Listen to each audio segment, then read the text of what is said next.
Welcome to the RotoRob.com Fantasy Football Weekly plus ATS Picks.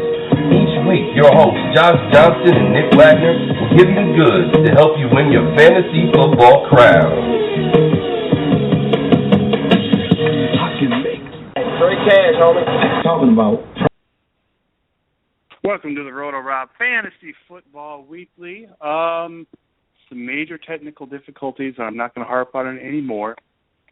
And I'm going to blame Blog Talk for maybe 98% of it. But anyway, with me as always is Nick. Hail to the Redskins, Wagner. Nick, I didn't think this was going to happen for about 10 minutes there. How the hell are you, my friend? Oh, I'm doing good now that we're finally on. Little nervous that I'm not wearing NFL-approved apparel. I hope I don't get fined for that like Marshawn. Oh. But how are you doing today, Josh? Oh, you stole my thunder. Oh, sorry. Yeah. So, but anyway, yeah, that's pretty good. I enjoyed that. I also am hoping that I don't get fined, and I'm sure we will talk a little bit more about that later. But let's get to Josh Gordon. Is this guy really just that much of a moron? I mean, he's flushing his career away. Now he says he doesn't understand the policy. I actually just talked to his agent on the phone for 1 second. I'm going to play that interview in 1 second for you. Just when I think you couldn't possibly be any dumber, you go and do something like this. Well, there you have it. Nick, you're the dynasty owner. Let's hear your defense about this Josh Gordon fella. Well, I know that, he's just dumb is the easy answer, but I'm going to throw out a couple other possible explanations. I don't know Mr. Gordon. Haven't spoken with anyone who does, so these are just theories based on reports that I've read or whatever. First, I think it's very possible that he's got addiction problems, and anybody who knows people who have struggled with addiction know how serious it can be. I've had family members struggle with it, and working in the restaurant business, I've seen meth take down numerous coworkers, and I myself smoked cigarettes for like 2 decades, and I play Skyrim, so I'm no stranger to being around addiction. And all jokes aside, though, the medical experts realize how serious it is. And that's why both the American Medical Association and the World Health Organization classify alcoholism as a disease. And when someone has a disease, they need help, not punishment and condemnation. And unfortunately, many addicts don't have a support system or the financial means to get help. So it makes me sad when an organization such as the NFL, with that much money, not using some of the resources to help their sick employees, but instead demonizing them to protect the image of the shield. And, admittedly, the league's stance in such matters does reflect society's stance to some degree, but that doesn't necessarily make it right. And the other possibility flows from reports that he just doesn't love football, that even when he was at Baylor, he had to repeatedly be convinced into staying with the team. And if that's the case, then what you have is a 23-year-old kid in one of the most physically, mentally, and emotionally demanding jobs on the planet who not only doesn't enjoy his work, but also feels like he's being continuously mistreated by his employer. Remember, for the last 11-game suspension, that was basically for testing positive for secondhand smoke. And he looks around the league and he sees this quarterback rolling up dollar bills in Las Vegas bathrooms and 2 division rival running backs getting arrested, smoking pot on the way to the team flight. And they're all still playing, and if that's the case and his heart just isn't in the game, then I think he should just take a page out of Ricky Williams' playbook and walk away from the game. Us football fans wouldn't get to see an extremely talented player do his thing, but it's not his duty in life to entertain us. If he's truly happier selling cars and then at the end of the day relaxing with a bowl and a beer, then that's the path he should take. I mean, heck, Ricky Williams recently said just back in October, if he could do it all over again, he'd have never played in the NFL. And just because we'd love to be in that position doesn't mean the players are obligated to love being in that position. Well, spoken like a true professional. I just get so frustrated with these guys when they don't I don't know, they seem to have such a great opportunity and they don't seize it and they constantly do things to screw it up. I don't get it.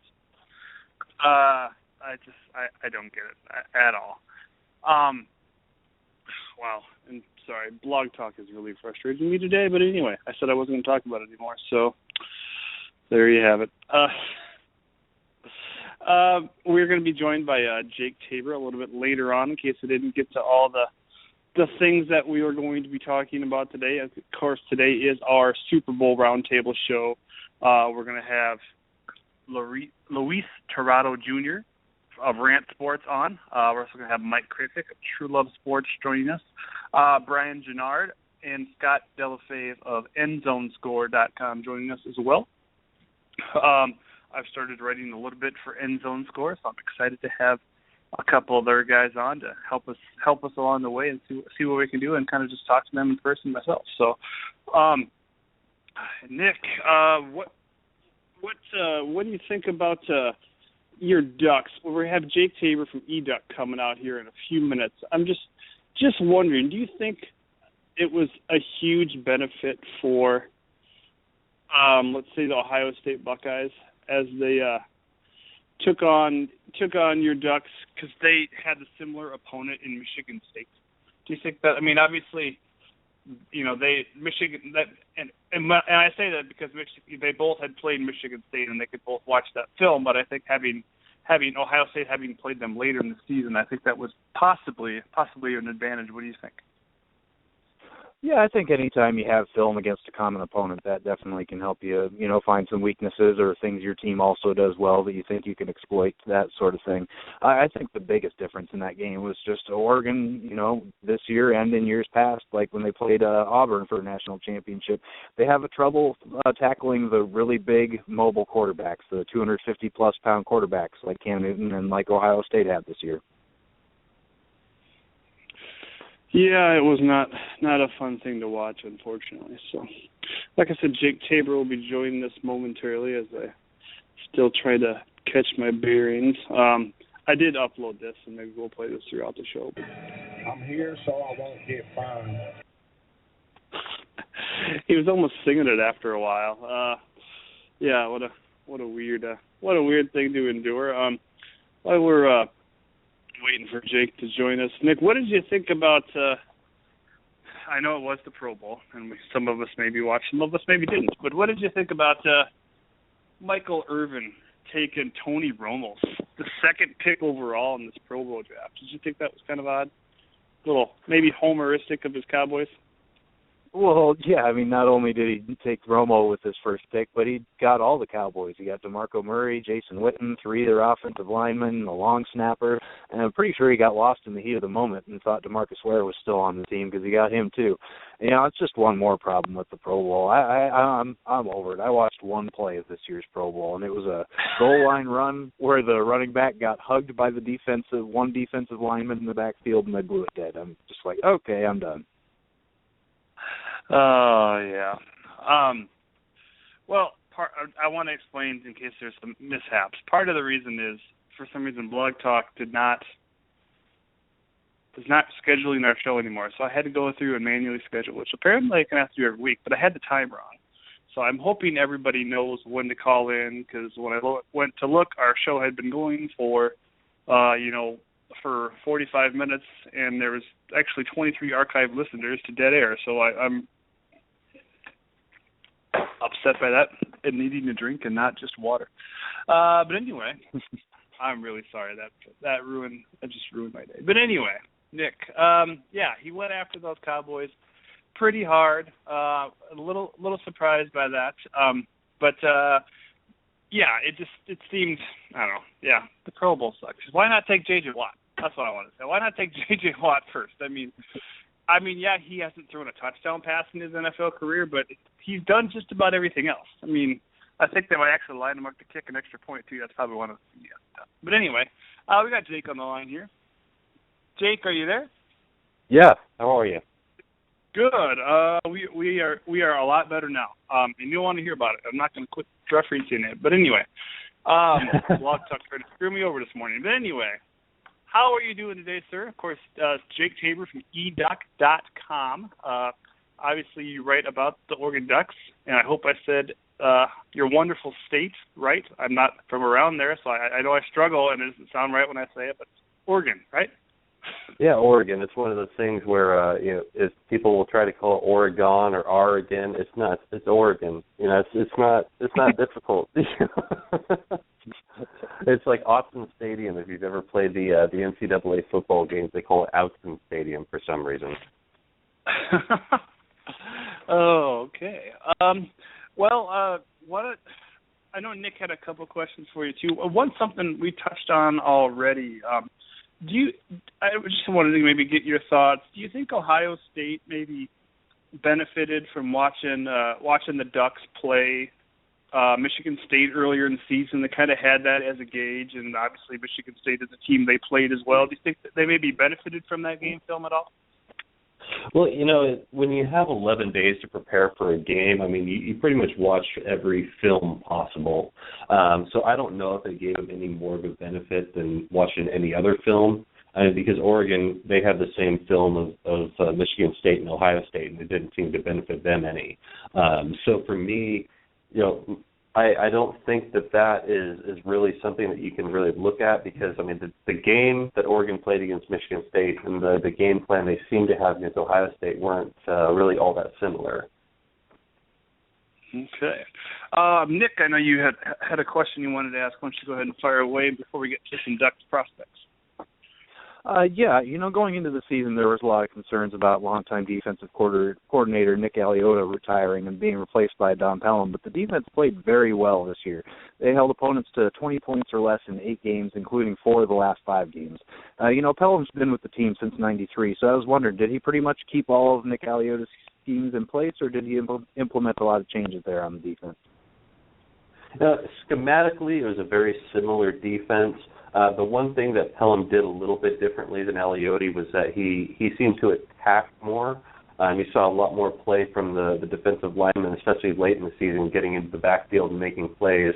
Whereas before, what they would do is just kind of almost play patty cake with the offensive line to allow the linebackers to fly in and make plays. But you really saw that, especially in that conference championship game against Arizona the second time, where the DeForest Buckner and Arik Armstead were really just wreaking havoc in the backfield. Another thing that he brought in that I hadn't really seen in a long time was using the edge blitzing, late attacks, and also actually bringing the corners up to blitz.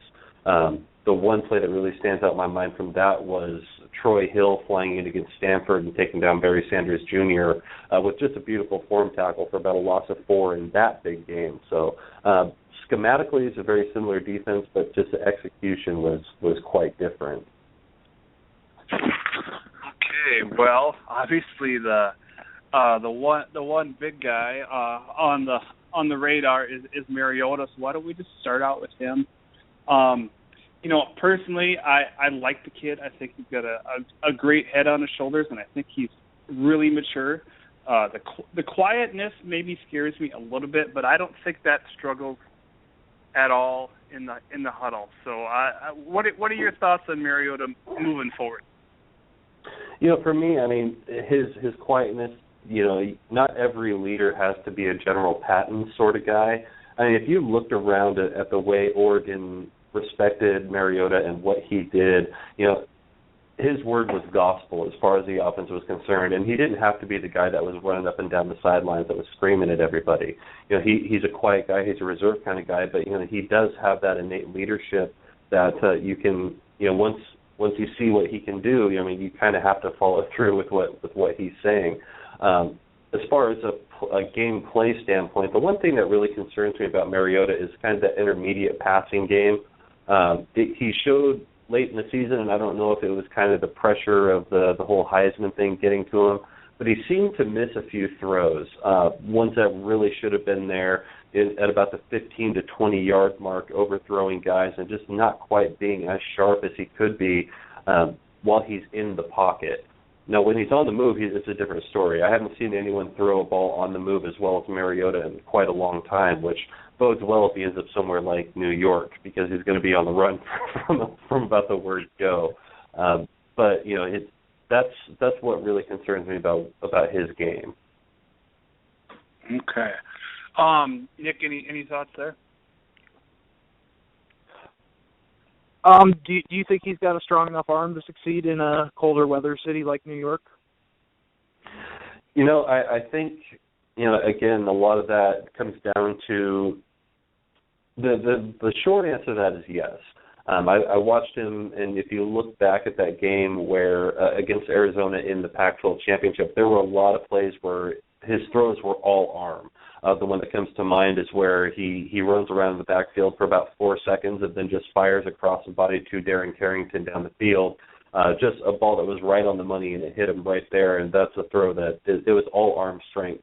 Early on, you saw a lot of arm strength, but he's not going to be the type of guy. I mean, we haven't seen him throw the ball 65 yards down the field because that wasn't what he was asked to do. So to me, that's something that's still out there. We're not sure, but, I mean, as far as getting the ball down the field, yeah, absolutely he has the arm strength to get it done. Okay, you have a cornerback that's currently hurt. And I don't know if I'm going to be able to pronounce his name until draft night, because I thought I almost had it last year, and then he pulled himself out of the draft. But I think you know who I'm talking about. Yeah, Ifo Ekpre-Olumu. Rolls off. Now, Go ahead.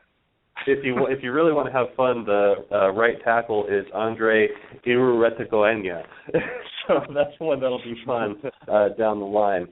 But yeah, Ifo, he's one thing about him, he didn't quite have the season this year that he did last year. Was pretty banged up through most of it, but I mean he's the type of guy that he's got great ball instincts.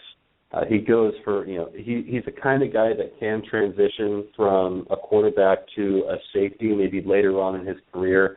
So, I mean, I expect him to have a long career in the NFL just as a Juris Bird type guy who can make that transition. Like I said, great ball skills, tough in the run game, and, he locks down his side of the field. He really does. I guess I kind of see maybe Nick can maybe disagree or agree with me here. I see a little Dre Bly, but I also see a little Fred Smoot. I know Smoot kind of had a short NFL career, but I feel like he just, I mean, he's a baller. He just has that ball hawk mentality, and I don't think people are going to look at him and say, oh, he's too short. I think he is probably the best corner in this draft. But I think whoever gets this guy is going to be very, very happy. And if he doesn't go in the first round or end of the first round, I'd be really surprised. Nick, any thoughts there? I love the Smoot comparison. I was wondering if you have heard much on his injury. Do you know if he's going to be ready for the scouting combine, or is he going to have to wait for like the Oregon Pro Day to work out? With that, I mean, it was a torn ACL, so we're looking at about a month and a half out from there. And I'm not sure. Oregon is always very secretive about their injuries as far as, how long a guy is going to be out, unavailable. It's a little bit of a different situation now that he's no longer a team member, now that his eligibility is up. But I would imagine that, he'll be performing at the Pro Day instead of the Combine, just to give him that extra time to get ready and get back to 100%.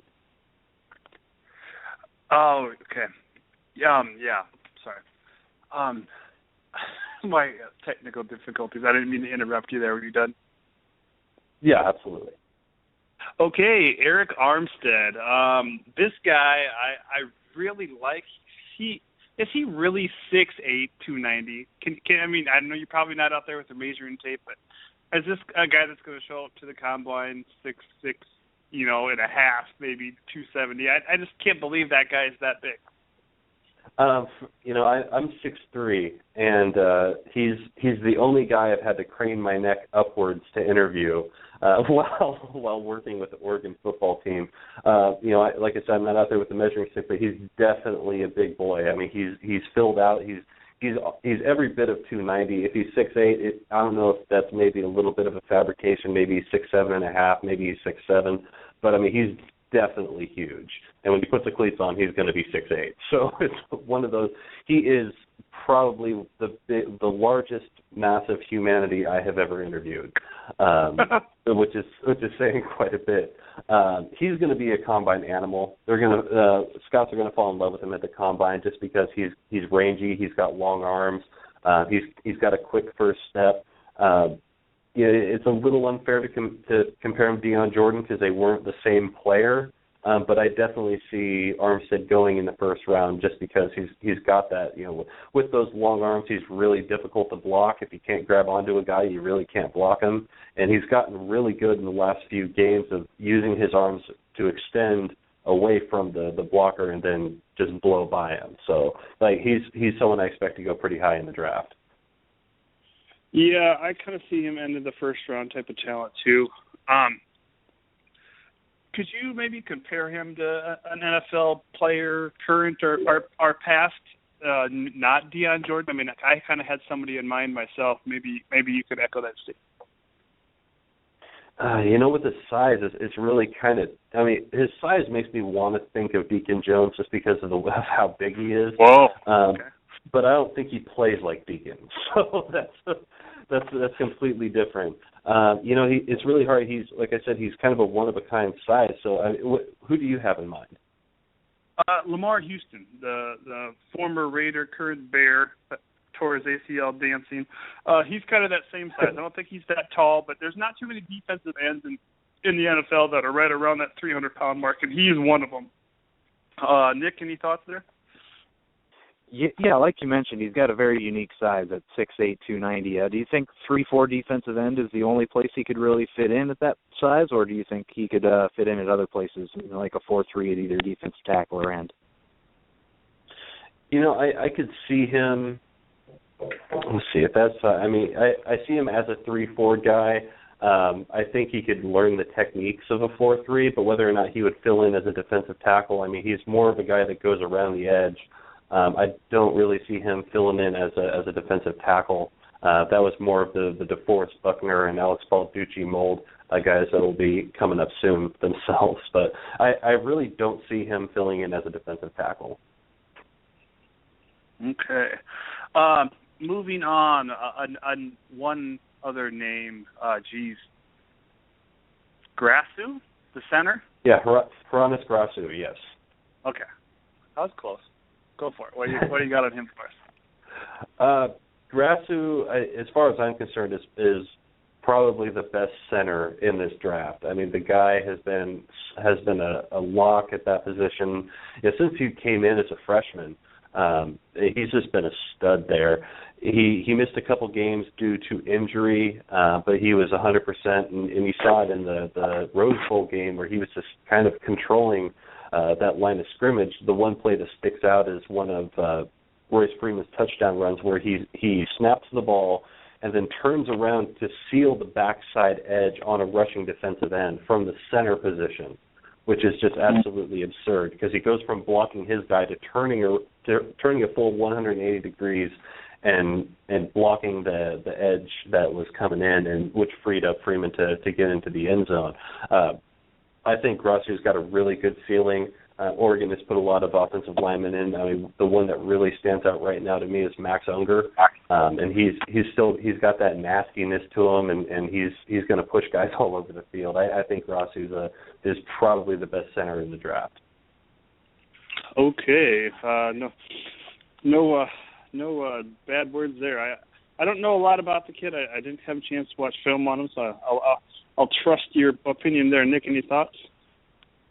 Yeah, Grasu's got a lot of experience, too. I think he started 50 straight games at one point. But I was just wondering about the system. People say that the Oregon system, they use that as kind of a knock on the quarterbacks and running backs coming out of it sometimes. But I wonder if that would almost have the opposite effect when it comes to offensive linemen going into the draft, where scouts know that, hey, they've got to be pretty athletic for a big guy just to be able to make it up to the line of scrimmage in time for the snap playing in that system. Do you see that as being true? I do. With the way they have to zone block and they have to be in peak physical shape pretty much every game, and I really do see it as a benefit especially the way the NFL seems to be kind of moving toward that zone blocking scheme. I feel like that really does speak volumes to the way Oregon's offensive linemen have been preparing moving forward. You see quite a few of them that are actually getting into the league now, and I think Grasu is going to be the next man up, to use a phrase that we use around here. And I think it really does. To answer your question, it really does help with the way that the system is run. These guys have to be athletic and they have to be physical every day. So, yeah, I think the system does aid offensive linemen in that regard. Yeah, I was kind of thinking about that too.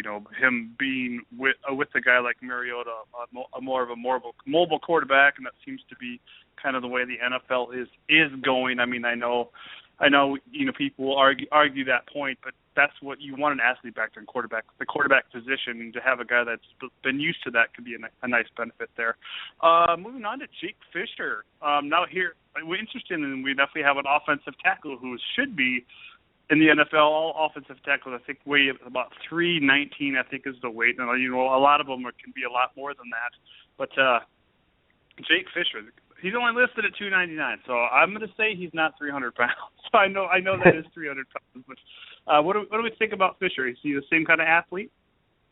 Yeah, Fisher was really the linchpin of that line. The 2 games he missed against Washington State, and then immediately after that against Arizona, Oregon gave up 12 sacks in 2 games. After that point, Mariota, I believe, only got sacked twice for the remainder of the season. So, you want to talk about a guy that's a difference maker on your blind side position is Jake Fisher. The guy was just, he was a baller. As much as you can say that about an offensive lineman, he locked down his position. And what was so great about that is he allowed guys like Kamani Stevens, who's the left guard, to just focus on himself, where Fisher could handle the guys that were coming off the edge. And so then by him being there, strengthen the line altogether. He's got a cool head. He's a smart player, and I think that he's got good technique. And like I said, he was probably the most important player on that offensive line when you look at the results and the way that team played with him and without him. Okay. I do want to remind everybody, and I've had some major technical difficulties throughout the last couple months, but I want to tell everybody that our chat room is up. Probably the first time since Thanksgiving. So I now realize it was my old computer. But anyway, the chat room is up. So yell at us. Tell us where we're going wrong. Tony Washington. I really like this kid. I don't know if he's going to be Kiko Alonso at the next level, but I think he's gonna contribute. What are your thoughts there? Tony Washington, he didn't play kind of the true linebacker role. He played more of a drop end kind of guy who could rush the quarterback or drop back into coverage. Ever since his misstep against Arizona, where he took a bow and got a 15-yard penalty, he has played lights out. He was the defensive player of the game in the Rose Bowl, and he was one of the only guys that really did much of anything on defense against Ohio State. And I think he's got all the tools to be a stud at the next level. It's just about him getting a shot and being able to move on. Okay, Nick, any thoughts there on Fisher? Or excuse me, Fisher or Washington? Since I skipped you on Washington. Fisher. Well, go ahead. With Washington, you mentioned he was kind of used in an unconventional role. Where do you think he fits in best in the NFL? A defensive end or outside linebacker? Where he fits in moving forward, I would put him at a linebacker, just because he does have the ability to play a little bit of coverage. But I could see him also as a third down pass rusher, in the role of one of those guys. He can definitely get to the quarterback, and he's got that speed and ranginess that you just absolutely terrifies quarterbacks. He kind of reminds me of the way he has that speed, a little bit of a Ziggy Ansah, who's now moved to the inside, but just that his ability to get by the offensive line and get into the backfield and cause problems is something that I really, really like about Tony. One of our callers on hold for a Super Bowl roundtable, Scott Delafave, tells me that Mario Williams is 6'7", 292, and Calais Campbell is 6'8", 300. They are defensive ends in the NFL. So, just some more stats there for you. But Nick, any more questions there on Fisher Washington? No, I think we got them all on those guys. Okay, the last one, Dargan. His first name eludes me right now. What do you got Erick for us? Erick, yes, I'm sorry. Arik Dargan's a stud. Ever since he came on the team, he was filling in as a nickel back kind of guy. He's led the team in interceptions for the last 3 seasons. I believe he had 7 this year. He's a leader. He is vocal. He definitely he puts his money where his mouth is. And the thing about Arik Dargan you're going to get a smart player who's tough and knows how to get to the ball. when we were talking to Etho earlier in the year, he was kind of making jokes at Dargan's expense. It's like, yeah, it's a lot harder for me to get interceptions, but because Dargan can kind of sit in center field and wait for the quarterbacks to throw him the ball. But I mean, 7 interceptions don't lie. The guy absolutely, he's a playmaker. He comes up, he's tough again in run defense, and he plays his position well. When you really look at it, I mean, outside of the national championship game, there was really only one play that went over the top on Oregon, and that was Kalen Clay's big fumble at Utah. And so that, I mean, a lot of that has to do with Erick Dargan's proficiency out of the safety position. Okay. Any thoughts there, Nick? Yeah, I mean, he's a great player, and he's big enough, I think. I think he's listed at 5'11", 210, and he plays special teams on top of all those great things. I'm just curious, do you know why there's not more buzz around him? That's a great question. I have no idea. I mean, Erick Dargan has been my favorite defensive player all season. I think maybe he's been overshadowed by the cornerbacks. I mean, realistically, he's probably your defensive MVP for the year for Oregon. Okay, I guess we'll leave it at that, as we have some other people online there. Jake, again, it's Jake Tabor, educ.com. Second time on the program. I wish we could have you back more often, and maybe we'll need a reason for to have you call you back. Maybe we'll have you call back on draft night. But I need to warn you, the rule here is third time you're on the show, you get a musical intro. So I'm going to need some music to play next time I introduce you. All right. Do I get to pick my own music? Yes, you can pick anything. Oh, I'll get it for you, all right? All right. Well, hey, thanks for having me on, guys. No problem. Take care, Jake. Again, Jake Tabor, educ.com, giving us all the lowdown on the Ducks draft prospects. We are going to get right into the roundtable. Like I said, Luis Tirado Jr., Rant Sports, Scott Delafave and Brian Gennard, Rant Sports, Mike, not Rant Sports, EndZoneScore.com, and Mike Kriffick of TrueLoveSports.com. Yeah, let's get them on. I'm clicking everybody through. I'm assuming everybody's on. So I'll say hi to Luis first. How's it going, buddy? Pretty good. How about you guys? Good. Like I said, Luis Tirado Jr. I said the last name right? Rant, New York Jets writer, sports writer for RantSports.com. Brian Gennard. Did I say your last name right, Ryan? I'm very impressed. Yeah, Gennard. Most people butcher that, and I get Gennard and Genrod, and so very well. Yeah, how's it going? Awesome. Brian is from EndZoneScore.com. Also from EndZoneScore.com. Scott, is it Delafave? You can say Delafave, Delafave. You're doing better than 99% of the world, so I give you props. All right. It's not like Brett Favre or Brett Favre. Oh, no God. extra R in there. Don't even. Okay. And then, of course, last but certainly not least, sorry for the awful cliche, Mike Krafik, TrueLoveSports.com. Mike, how's it going, buddy? Good. 3 out of 4 isn't bad. You were close, though. It's crap. It's Krafik. I said it wrong last time, too. Oh, man. All right. Well, Mike and Luis are making their second appearance on the podcast, and Scott and Brian are making their first. Scott and Brian work for EndZoneScore.com, which is a website NFL website in the Outside Pitch Sports Network, which is a site that I've also started writing for. Up to the minute NFL analysis. Go there, check it out. Tons of writers. They're all over the place. I don't know how I'm going to even keep up with you guys. So thank you so much for joining us for the first time. Luis and Luis and Mike, I think you heard me warn Jake, since this is your second appearance on the podcast. When you make your third, I'm going to give you a musical intro. So I'll need song suggestions next time you guys come back, all right?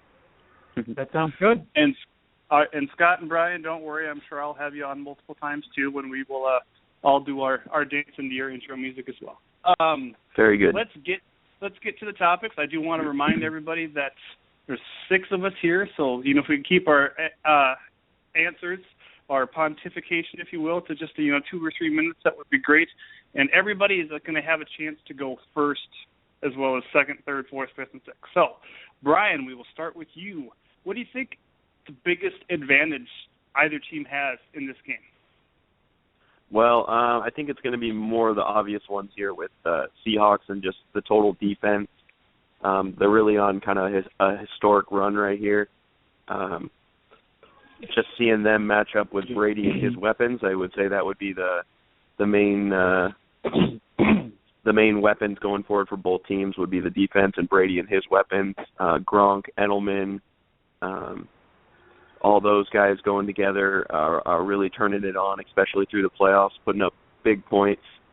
So just like last year, we got high-octane offense against historic defense.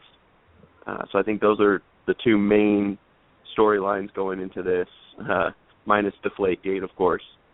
It'll be really exciting to see if the Seahawks defense can shut down Brady and all of his weapons, kind of like they did last year. Yeah, very, very good points there. And there's one other kind of major story involved in this. I think you'll know what I mean when I play this. I'm here so I won't get fined. Yes, I was hoping one of you guys would say that. Nick said it earlier, but I will not find anybody. But anyway, Mike, what do you got for us? Biggest advantage for either team in this game? So I think for the Seahawks, one of the biggest advantages is they were here last year, and they were facing a high-octane offense, and they completely dominated that game. So I think coming into it, being here last year, they know what to expect. They've gone through this recently. With the Patriots, while they've been to the Super Bowl in the last few years, it's a lot of different players.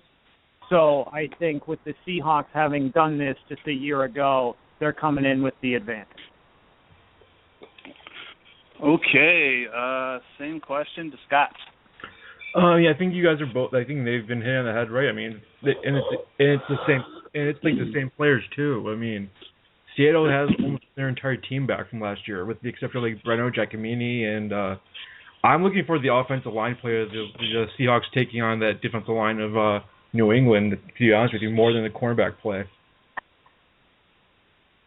I mean, like, sorry, I was gonna say real quick, just as like I was saying, I was talking to my buddies at work and just saying like they were talking about how like Richard Sherman versus someone. I want to see the Max Unger versus Vince Wilfork matchup. Oh, very good point. Very good point. Yes, couple guys really tops at their position in the league, certainly. Nick, what do you got for us? I think the biggest advantage is New England and their unpredictability. You know, both teams have pretty good defenses. Obviously, Seattle's is better there. But with Seattle, you know their offensive game plan. They're going to pound Marshawn Lynch and have Russell Wilson be smart with the football. You know, last week's this bad game, that was not a normal game for him. Usually he's pretty solid game manager. And I mean that as a compliment, not as an insult with Wilson. And, you know, but with New England, you don't even know who the starting running back is going to be. You know, maybe Jonas Gray only had 4 carries in the postseason because Bill Belichick wants him fresh for the Super Bowl. You know, none of us know what they're going to throw out there. Yeah, most definitely. I think the over-under for LeGarrette Blount and Shane Vereen is 3.5 carries. It's the same for both of them. So, yeah, we'll get to more prop bets later on. But, yeah, I thought that was kind of interesting. That was the same for both of them. Luis, what do you got for us? I give it to the Seahawks. If you look at the whole Deflategate, I personally think it was blown way out of proportion. But regardless, it's still a distraction. I think the Seahawks are going to go in and try to go for history to become, you know, like the next repeat champions, which ironic because Patriots held that about a decade ago. So I think that would be pretty cool if they do that. But I think there's a lot more riding on the Seahawks and the Patriots because I think the distraction is going to get to them. Okay. Well, my personal thoughts are I still worry about Earl Thomas and Richard Sherman's injuries. I think they need to that could be obviously an advantage for New England. But, you know, it could be an advantage for the rest of the Seattle defense, too, if New England's focused on maybe challenging them early. Maybe somebody else on that Seattle defense can make a play. I think the biggest advantage for both of these teams is, you know, we've seen both of these coaches come to games with just a completely different game plan than they've used all season long before. Granted, you know, this is the 19th game of the season for some of these people, but the amount of time that they have to prepare for this, I think is just going to make this Super Bowl especially with these two coaches having this amount of time, I think it's going to make it so enjoyable to watch. And I hope it's a close game. Obviously, I love to watch as a Raiders fan, I love to watch the Broncos get blown out last year. And I still can't believe I still wasn't ready to give up on that game until like the fourth quarter started. I just assumed that Peyton was going to snap in a couple touchdowns and make it a game, but I don't see that happening in this game. But I guess I wouldn't be surprised because there's so many Super Bowls that have been like that. I mean, I don't think anybody saw what happened last year happening this year. But yeah, the amount of time that both of these teams had to prepare for this is good. It just makes me super excited as a fan to watch this game. Next question: which coach's legacy benefits more from winning this Super Bowl? Mike, we'll start with you. Sure. I look at this question in two ways. Who has more to gain and then who has more to lose? And I think it's pretty obvious with Pete Carroll. Obviously has more to gain winning back-to-back Super Bowls, really cementing his legacy as a head coach in the NFL, whereas Bill Belichick has more to lose in that this would be his third straight Super Bowl that he's lost. So I think that looking at it from who has more to gain, it's definitely Pete Carroll. I guess the flip side of that coin would be Bill Belichick really has to show that he can win in the big game again. Yeah, I think there's a lot of coaches that would love to say that they made it to one Super Bowl in their career. So I'm not trying to discount what you said by any means, but I wish my team was so lucky. But anyway, same question, Scott. I agree that I think Pete Carroll's got the more to gain and Bill Belichick's got the more to lose. But also on the same token, it can be interesting if the Patriots do end up winning this game, how much scrutiny he's going to get saying like, can they win without quote unquote cheating? I mean that's the $64,000 question after on February 2nd. If the Patriots do win the Super Bowl, was it because of assistance or whatever? So I do give Belichick credit going to six Super Bowls in a career. That's phenomenal. I mean, as a head coach, plus I think 2 or 3 as an assistant coach. Yeah, most definitely. Good points there. Same question, Nick. Yeah, I agree. Pete Carroll definitely has more to gain. You know, Belichick, you could already make the argument that he's the number one head coach of all time. Now, I'm not saying he is, but a rational argument could be made on his behalf there. But the difference between legacy between winning 1 and 2 Super Bowls, especially back-to-back Super Bowls, is huge. So I got to go with Pete Carroll. Luis. I'm going to go with Bill Belichick, only because if you look at the whole controversy with Deflategate, you hear me mention that a lot, because I think it's relevant to the fact that this will cement if he can do it in the big game without having to get, like my other friend said, assistance or a little advantage, like beat a better team. I think if they go in and be arguably one of the top defenses in a while, I think that'll cement his legacy. He's definitely going to Hall of Fame, but this will be more something of he did it without any other nonsense deflating literally any ideas that he had. Yeah, very, very good point there. I think one storyline lost in this. Pete Carroll used to be the coach, used to coach in New England. So I think that's a storyline that I think we should be hearing more about, and I think it's going to be a little motivation for him. You know, before the days in USC, I think his career as a head coach is pretty much considered a failure, and obviously he's turned that around, just doing things the way he wanted him to do. They're just doing it by being themselves, like the band Alabama says all the time. But I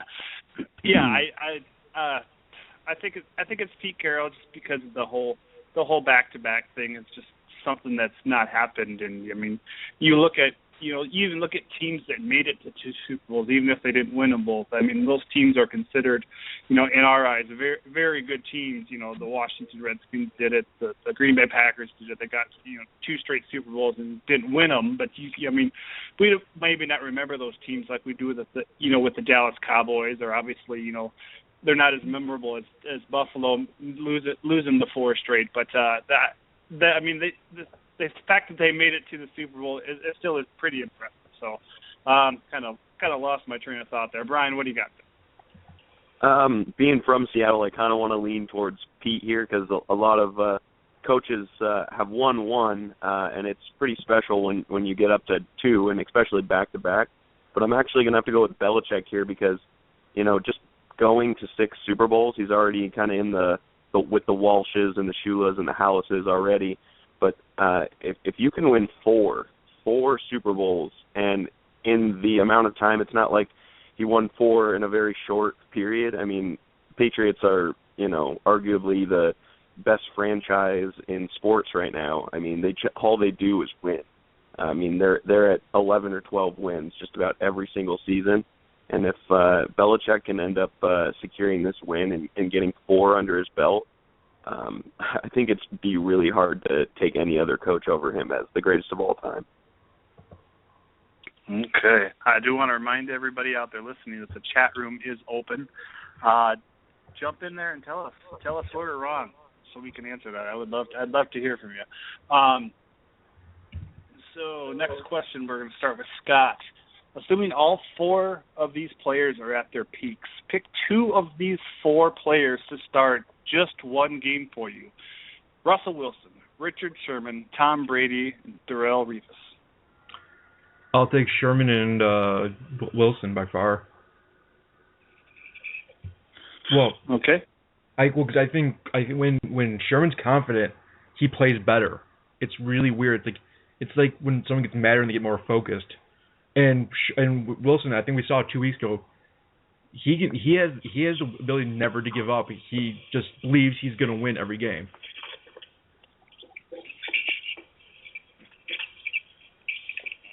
Okay. Same question, Nick. Well, you look at Tom Brady. He might be the greatest quarterback of all time, especially if he wins on Sunday. So I'll take him in his prime for sure. And you can't really go wrong with either of the 2 corners. So I'll go with Revis in his prime, simply because from a fantasy perspective, I've never seen a scarier matchup than Revis was in, 2010 or 2011. And, just for the record, I did seriously contemplate taking both corners. I hope you didn't steal anybody's thunder there. Luis, what do you got for us? I'm going to go with Brady and Revis. I can hands down say that even though I'm a diehard Jets fan, Tom Brady is arguably the greatest quarterback of all time. The man is clutch, 2-minute drills. Anything that man does is dangerous every time he's on the field. I like Revis because I like Sherman. I like his abilities, but I like the guys that are quiet, the guys that leave it on the field. And, he did trademark Revis Island, so hands down to Revis. Okay. Same question to me.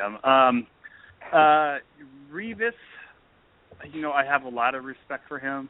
I think I'm going to go with Sherman in this aspect, just because I think when he came along, the guy was a former receiver in college. They converted him the last part of his career there in college. I think it was maybe just his senior year, to a corner, and he changed the game. All of a sudden, teams saw this 6'2", 6'3" corner out there making plays, making dynamic plays like we've seen these 5'11" corners do for the last 20 years. And all of a sudden, everybody wanted to find that next big corner out there.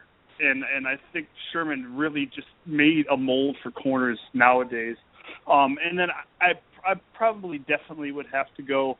I want to take the 2 corners too, because that'd be shut down. But I'm gonna go with Brady, just because we're gonna say both these quarterbacks at their peak. We maybe haven't seen Russell Wilson's peak yet, and that could be very scary. I don't know if we haven't seen it. That's going to be very scary when we do. But we've seen Brady and what he has accomplished, and just to continue to do it with an ongoing Rolodex of receivers, I think has been so amazing. And I think Russell Wilson is destined for great things in his career. He's already done. I think he's going to do a lot of good things also. But I'll go Brady and Sherman. Same question, Brian.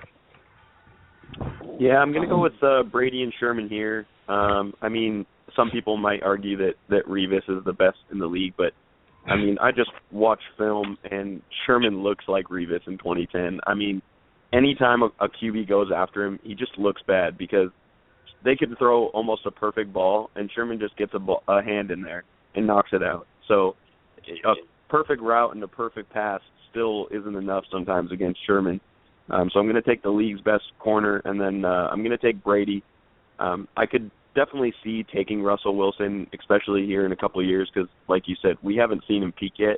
And if any of you watched him play at Wisconsin, when he had wide receiver weapons all around him, and he basically led the nation in touchdowns.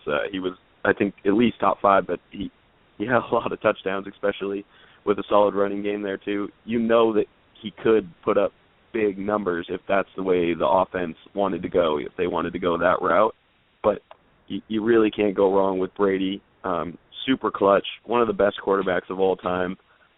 Plays big in big games, so I'm definitely going to go with the league's best corner and the most decorated quarterback, Brady. Okay. Same question to Mike. Okay, well, first off, let me say I don't think any of these answers would be a wrong answer. But when I was looking at the question, I started thinking about, and forgive me in advance for saying this, if you took each one of these guys and put them on the Raiders, who's going to make the biggest impact? Like put them in a different system on a team that's not very good, who's going to make the biggest impact for that team? And I think I have to go with Russell Wilson and Darrelle Revis.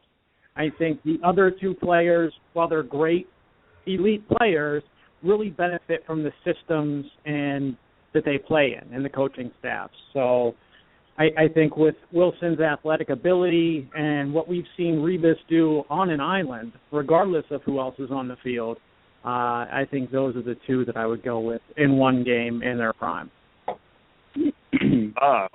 Like it, outside the box. Nick, did you have a rebuttal for taking both corners, besides the fact that it would be awesome shutdown?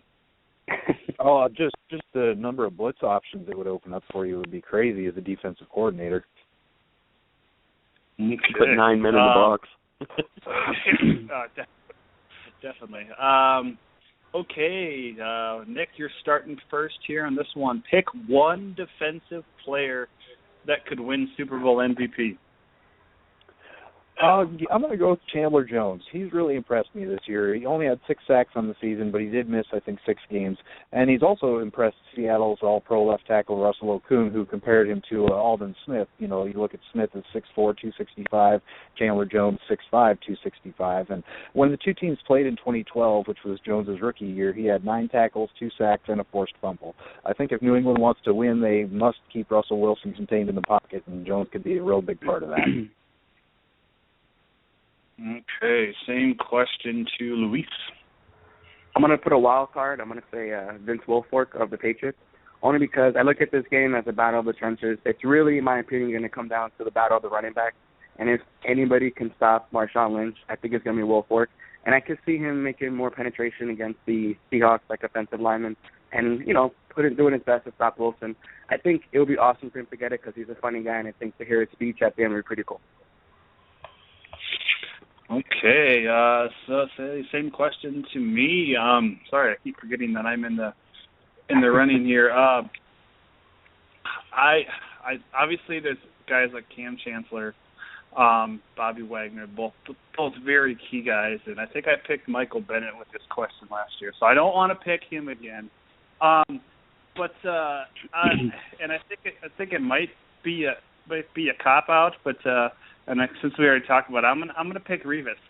Revis has been known to, not even had the ball thrown his way, but I feel like Seattle's gonna do something to challenge him, and I know that's not their game, and I also feel like New England's gonna do all they can to shut down this running game. That's what Belichick does. He takes away your top option. So I feel like they're going to have to maybe challenge Revis, and I'm gonna say pick 6.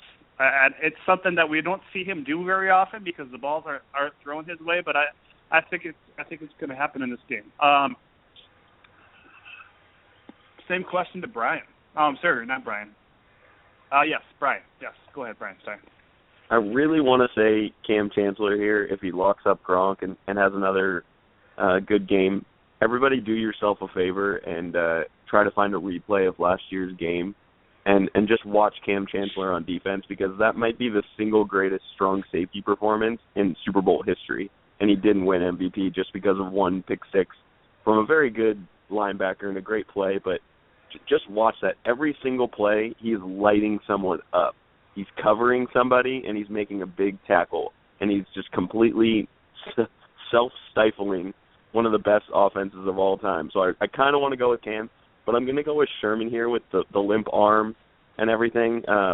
With some of the formations that the Patriots like to run, and with that press bail that the Seahawks run, I could definitely see him running a lot of like comeback routes and corner combinations. And Sherman loves to take those to the house. He's very good at timing those very well. And if you see Richard Sherman go snag a pick six with a bum arm that basically leads to the victory, that's going to be quite the storyline after the Super Bowl, and I could see that being a very cool MVP performance. Yes. Just trying to think of your metaphoric headline right now for that, definitely. One-armed man. Mike, same question. So I think everybody resisted the urge to go with Cam Chancellor, and I think, to me, he's the obvious pick. I think that he could come in and either shut down Gronk or make a big splash play and really have a huge impact in this game. So for me, defensive side of the ball, obviously I'm leaning towards the team I think that's going to win the game, and I'm going to go with Cam Chancellor. Brian alluded to his performance in the Super Bowl last year, but I'm sure that most of us here watched him play in that Carolina game. That was something else. I just like every play he was on. I mean, even if he didn't get the tackle, he was jumping on the pile right afterwards. He just could not be stopped. And of course, the pick six that iced it was absolutely amazing. Same question to Scott. Yeah, since we're all beating around the bush, I will pick Bobby Wagner. Guy he just makes plays. He seems like he's everywhere, like on that second level. Like, I mean, I agree. Cam Chancellor's got a great chance of winning it. I think he's got the best chance, but I think Bobby Wagner's I think he's finally getting his validation of being a star linebacker in the league. Okay. Yeah, definitely. The one guy I wanted to pick, but I'm a little worried about his injury, and that's Brandon Browner. Kind of another lost story, a former Seahawk that plays for New England now. He's got a little bit of a knee issue. I don't think it's going to keep him out of the game by any means, but I think it's certainly something to note. So I wanted to pick him, but I ultimately went Revis instead. Okay, last question. Actually, sorry, we have two more questions. Is Deflategate, and I really hate talking about this, so this took me a lot to put this question in. I really don't care what happens behind closed doors. I think every quarterback's probably done something like that in the future. But anyway, that's all in the past, but that's all I'm going to say about it. Is Deflategate a bigger distraction than Seattle losing their D coordinator right after this game? I mean, obviously Quinn is going to be the next head coach of the Atlanta Falcons. What is a bigger distraction? Luis, we'll start with you. Oh, hands on Deflategate. Unless like you're a super football kind of a guy, nobody really cares about like defensive coordinators to a degree unless they're like really, really good at what they do. And I love Dan Quinn. I really want him to go to the Jets. I am happy with Todd Bowles. But I look at it like that's such a huge national story that you cannot tell me, anybody in this roundtable can't tell me that they're not going to look at the footballs extensively throughout the game. So hands down Deflategate. It is my turn. So I wanted to tell you guys something I heard on the way home before this podcast. Jay Feely was on the Jim Rome show, and he said that the NFL actually is in charge of all the footballs used in the kicking game. I mean, they are numbered. They are brought to the stadium by somebody else. I thought that was kind of interesting because they let the quarterbacks, kind of ease off the quarterbacks and let teams bring their footballs about 15 years ago. And they really control it with the kicking game. I thought that was an interesting note. I think both these stories, though, with Deflategate and them losing the coordinator, I think they both kind of have that win one for the Gipper mentality.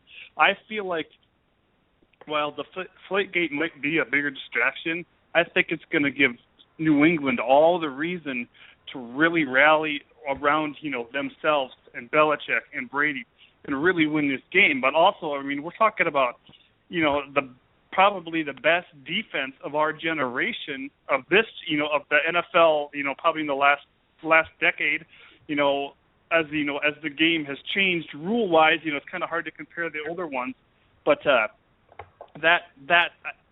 them losing their D coordinator, I mean, it's not like they're losing, a good D coordinator for a good defense. This is the best, and I feel like that'll also help the Seattle defense kind of rally around them and really just play the game of their lives. So, man, I'm excited for this game.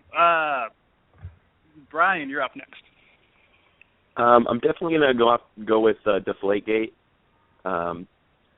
Something you hear out of the Seahawks just about every week out of multiple players is they're just trying to go 1-0. They're not even thinking about Dan Quinn leaving at all. Not even one bit are they even spending 1 second thinking about that. They're thinking about the game. They're locked in. They're ready to go. They were there last year. They know how to handle the pressure and how to handle everything that's going on this week. And even Belichick said he was embarrassed how much time he spent worrying about this Deflategate stuff. I don't think it's going to impact the players all that much, but, even losing a couple hours of preparation is big for a guy like Bill Belichick who wants to take away everything good that there is about the opposing offense. Yeah, Seahawks aren't really worried about Dan Quinn. It's a great defense. They'll be fine without him. He'll be great in Atlanta, but Deflategate is definitely going to be the more distracting thing. Very good points there, Brian. Mike. Sorry, I had to Mike, unmute. Yeah, I'm here. I think that, again, I'll agree with everyone else, Deflategate being a bigger distraction.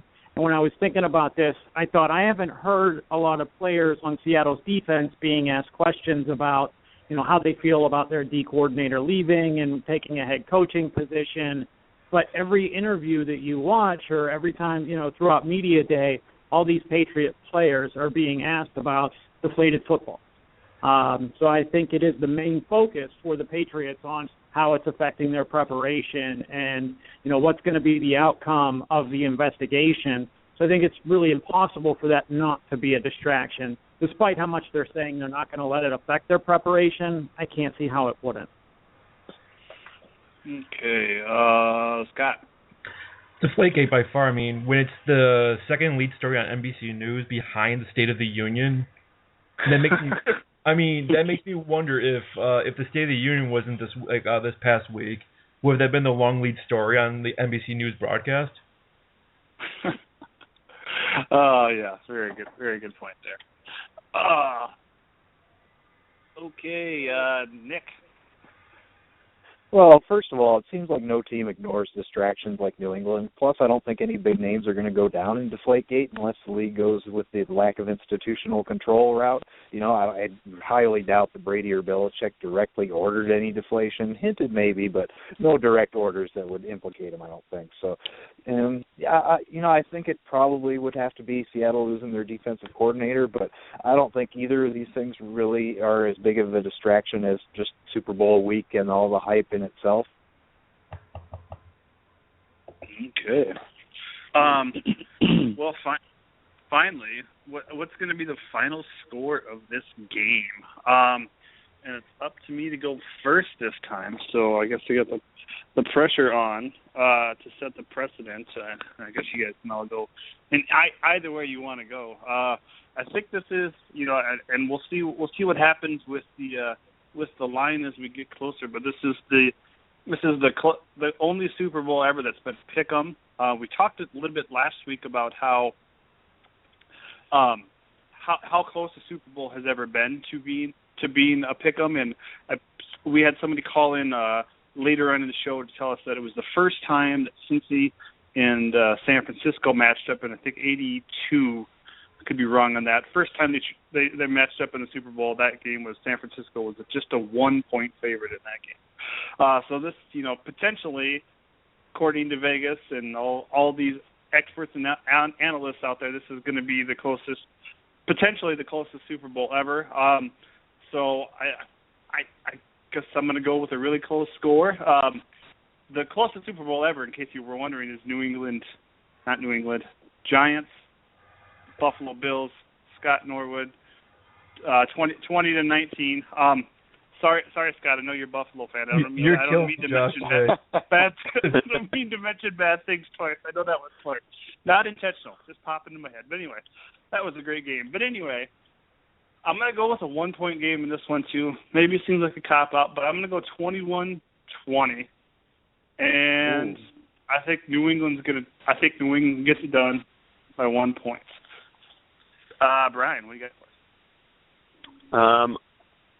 I think if we compare the two offenses that Seattle's played last, and we go with New England or Green Bay, if you're going to take New England maybe slightly more than Green Bay just because of a hobbled Aaron Rodgers, but if you look at how many times Green Bay had the ball because of just pure giveaways from the Seattle offense, and they didn't even put up that many points. I just don't see New England going to be able to score enough points to do it because Russell Wilson and that offense isn't going to allow that to happen again. They're going to play much better. I think the X factor definitely is Russell Wilson. If he plays well, it could be a huge game for the Seahawks. But I'm going to go with 27-20, a nice little late win for the Seahawks. I think this is a very sexy Super Bowl, and this is going to be really, really fun to watch. I'm gonna steal that clip of you saying this is gonna be a really sexy Super Bowl. I'm gonna play that on the show a lot. I'm stealing that from you, Brian. That was awesome. Mike, what do you got for us? Yeah, I think the final score will be Seahawks 24, Patriots 17. Well, I do think it'll be close. I think that Seattle's defense is just going to really take over this game, limit what New England's able to do, and it's a 24-17. I don't think we'll see a whole lot of points like we saw in last year's Super Bowl from Seattle. But I think at the end of the game, we'll see that Seattle kind of dominated it, and it wasn't really as close as the score indicates. Okay. Scott, what do you got for us? Since, everyone picked, last year the Broncos to win by, 3 or 4, it was going to be close, that game. I'm going to say, since what Seattle did last year just shocked, which week we talked about, it shocked everyone here, I'm going to go 35-14 Seattle. I think they're going to blow up New England. All right. I just think they sorry to cut you off. I just think they're going to prove that last week was a fluke and he's not going to have another 4-interception game. 4-interception game. I think they're going to prove that they're the best team in football. Okay. Nick, what do you got for us? I think New England actually wins this one 27-24. The injuries to Seattle's secondary, I think both guys play, but I think they'll be somewhat limited maybe, and even at 90%, it's tough to stop Rob Gronkowski when you're 100%, let alone limited in any way. So, and just the fact how diverse New England's offense can be, they'll win however, they'll move the ball, doing whatever it takes to move the ball, whether it's running the ball, throwing the ball deep, dumping the ball off to running backs. They're so diverse, I think New England gets it done. Okay. Shane Vereen MVP? Because why not? Sure.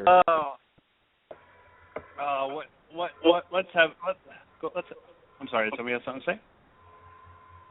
Oh. Let's have a little fun here. Let's go around the room real quick. Brian, what are you eating? What are you eating Super Bowl Sunday? What's the tradition up there in Washington? Well, I don't know if it's necessarily a Washington tradition, but there's something that I'm actually celebrating with my parents for the first time in the last 2 years this year. But there's something my mom makes at every party that is like the nectar of the gods. It's this cream cheese shrimp dip with chives in it, and it might be the greatest thing ever made on the planet. And you throw that on a little slice of French bread, and it's probably horrible for you to eat, but it is utterly delicious. And that, and of course some a nice old Jack and Coke will be added onto with that. All right, so I'm going to Brian's house. Luis, what are you eating? I'm a traditional guy. I love chicken wing. and pizza. So I don't know if you guys, I'm pretty sure you guys heard of Buffalo Wild Wings, my favorite. So probably get a bunch of that and maybe some local pizza, like a pie or two. And, of course, you got to wash it down with some Heineken. So that's me. Okay. Nick, what do you got for us, buddy? I got invited to a Super Bowl potluck this year that's going to be attended by a bunch of local chefs, so I will be feasting very well. Nice. Clutch. Oh, sorry, Brian. I might have to stop in Idaho first. Scott, what are you eating there, buddy? Pulled pork, chicken wings, chicken wing dip. That's homemade, and I got the pro football players that tailgate with us at Bills game seal of approval. They love it. Okay. Mike, what do you got? Chicken wings and pizza, the staple of any Super Bowl party. All right, well, you guys might not consider me a football fan, and I think I've said this on the podcast before, but I'm actually allergic to chicken. I'm actually allergic to all birds, so I can't eat any birds. I tell people I'm not a friend of the feather. My wife hates it when I say that, but anyway, so I can't indulge in your wings. I do like me some shrimp. Nick's going to give us the full breakdown of what's going on, what happened last week or this weekend. He's going to give us the full breakdown because I can't wait to hear about that. But I'm a tomato beer guy. It's maybe a South Dakota thing, but tomato in my beer, that tomato juice in the beer, that's where it's at. That's football to me. My wife will also be making her bean dip, which is also involves some cream cheese. So that's pretty simple. But I'll tell you guys a little story, which I've told last year, I'm sure, on the round table too. Just my pure shock of last year's Super Bowl. I sat down with my can of tomato juice and my bottle of beer, one in each hand, and I obviously had a glass in front of me, and I was going to mix them. I was so just taken back by the safety early on in the game. I looked down at halftime and I hadn't opened either my beer or tomato juice. I was just so shocked by the way that game was going. I could not believe it, and I didn't even start. So maybe that's my fault. But anyway, this has been the RotoRob Super Bowl Roundtable. Our ATS guy is going to be joining us here in a few minutes, but I want to thank everybody for joining us. Luis Tirado Jr., New York Jets writer for Rant Sports. You also write for the Giants. How does that work there in New York, Luis? I told Nick I was going to give you guff about that. You write for the Jets and Giants. Yep, so it's weird with me. I grew up watching the Giants, but then as I got older, I started to watch the Jets because I love Vinny Testaverde and Wayne Corbett and Curtis Martin and the whole Bill Parcells rotation in both teams. So figure I started writing for Rant Sports about a year ago, and then an opportunity presented itself to be an editor for FanSided GManHQ.com for the Giants. So everybody keeps rooting me for that because they keep asking me who do I really root for, who am I really, this season coming up, what am I going to do? I'm going for both teams. I'm actually advocating the first ever New York Super Bowl 50. So if it happens, in my face, who said it first in this podcast, that would be really cool. I'm going to go insane if that happened, but yes. Oh, yes. Talk about the media fodder for that one. Holy cow. So that's Luis. Brian Genord, endzone.score.com. Why don't you just go through when I introduce everybody for last time? Why don't you just tell us kind of what your specialty over there at Endzone Score is? Well, I am a Seattle man, so I definitely would say I know my Hawks very well. I just started about a month ago. So most of mine have been centered around the Seahawks and the Super Bowl and the playoffs. So I would definitely say that would be my specialty, but I have a love for the NFL. I'm definitely centered around the Hawks, but I definitely cover many other teams, and I'm excited to get my Super Bowl preview out and my newest article, which will be when the how does it go? The immovable object meets the unstoppable force. Cam Chancellor versus Rob Gronkowski will be going out this week. That should be a fun article. I'm having a really fun time writing that one right now. Okay. And Scott Delafave? Yes. Yeah. Lead writer at endzone.score.com. Why don't you tell us about that? As we've made fun of earlier, I am a Bills fan and all that. But Yeah, I love football. Period. I don't care what I'll write about any team anytime, and if they do good praiseworthy things, I'll write about it. Okay. And then finally, Mike Krafik, which I got it right this time, I think. TrueLoveSports.com. Yeah, crap, close again. But no, yeah, True Love Sports, writing about fantasy football. I'm a Steelers fan, but a complete fantasy football junkie. So really anything football or fantasy related, I love to talk about, want to write about. I'm getting more into dynasty leagues and, writing about that and how to build a good dynasty team in fantasy. So look for more of that at TrueLoveSports.com. Okay. Well, thank you, everybody, for joining us. And enjoy that Super Bowl and enjoy that awesome food. Take care. All right, thanks for having us on. Thank you for having me. Thanks for everything, guys. Take care.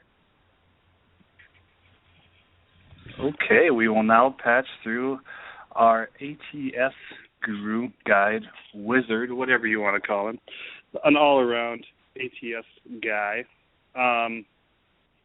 which I thought I did.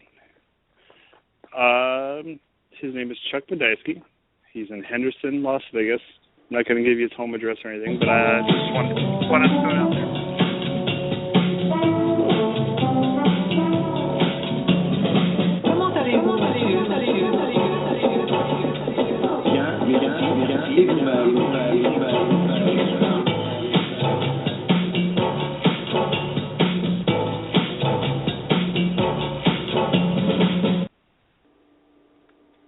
All right, that music. I know I say something about it every time, but I'm going to say something again.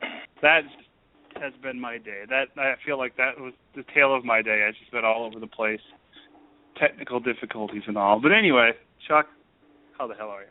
Hello, Josh. I've been looking forward to this show.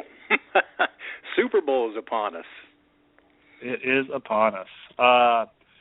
So we got prop bets. We got to make an ATS prediction. Me and Nick already made one, but we could change it if we want.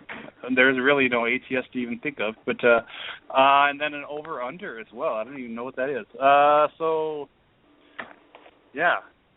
What do you got? Nick, did you get our prop bet sheet? Did I send that to you? I did, and I spent about a half hour looking that over. Quite the long sheet there. Yeah. So you got a one prop bet that you wanna throw out there that you're looking for? I actually looked at 3 of them, and I ignored all of them that were minus. I only went with the plus ones. One of them, I went with the first touchdown will be anything but a passing touchdown. That was plus 140.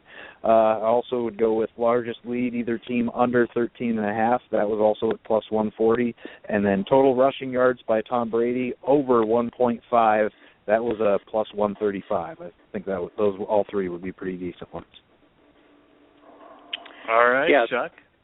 Well, that's one you have to look out for on the Brady yards, because I looked at that last night like you did, Nick, and I thought, well, that's interesting, but I don't know if they count sacks in that yardage total. If he gets sacked, he's going to lose. I mean, if he gets sacked once for a loss of 10 yards, probably have a hard time making that up. But once again, I would have to go to the sports book and ask them if that includes the yardage that he loses in sacks on that one. So I guess go ahead. I'm pretty sure in college they do count that against your rushing yards, but in the NFL I do not believe that counts against your rushing. Okay, good. Yeah, I guess the thing is for anybody wanting to bet on that, make sure and check on that before you do it. pretty sure in the NFL a sack, the yardage from sacks goes against team passing yards. Right. So if you see a total in team net passing yards, then know that the sack yardage is going to come out of those. Okay. So Chuck, can you explain to us, like when it says will Earl Thomas intercept a pass, it's yes plus 30 or no minus 400. Can you explain that in layman terms for everybody? So let's say I want to put $20 on will Earl Thomas intercept a pass. What does plus 330 give me? Plus 330 is what it is? Mm-hmm. Okay, it'll be a little easier if we explain it in terms of $10. Okay, or how about $100? That'd be easiest. If you bet if you bet $100 that he would have now it's plus 330. You said. Yes. Okay. If he intercepts a pass, you're going to get back $330 for your $100 bet. Actually, you'll get back $430. You'll get $330 plus your $100 back. If he does not, and it's minus $400 on the he will not. Mm-hmm. Okay, so you've got to bet $400 in order to win $100. Okay. So it's one of those.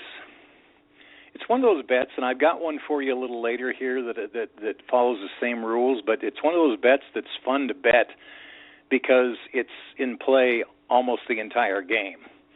Unless you win it, then it's not in play anymore. But if you bet that he's going to intercept a pass, you've got entertainment the entire game, which is fun. They're going to know if he catches one, but you're not going to know until the end of the game if he doesn't catch one, and those are always fun. And everybody needs to remember also when you're doing prop bets to have an idea of how you think the game's going to come out and base your prop bets on that, unless you want to hedge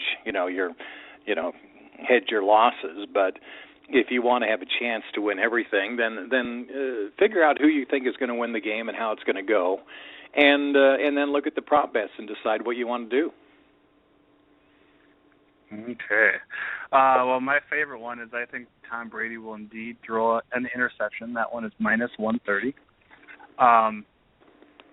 And I also think Russell Wilson will throw an interception, so I suppose I could bet on both of those. Maybe the minus was maybe with Tom Brady. There is way too many of these prop sheets. There's like maybe 400 or 500 too many of these prop bets. I mean, you can bet if Gronk will score more points than Kevin Durant does in that day's NBA game. Are they crazy? Yeah, and I have to qualify this. It looks like, from what I can see, I went down to they call it the Superbook at what used to be the Las Vegas Hilton. It's now the Westgate Las Vegas, and they have by far more prop bets than anybody else, and they pride themselves on that. So they have to put a lot of those weird bets in there, and it does nothing. Can you imagine? I mean, first of all, can you imagine? You know how long it takes to look over all these bets?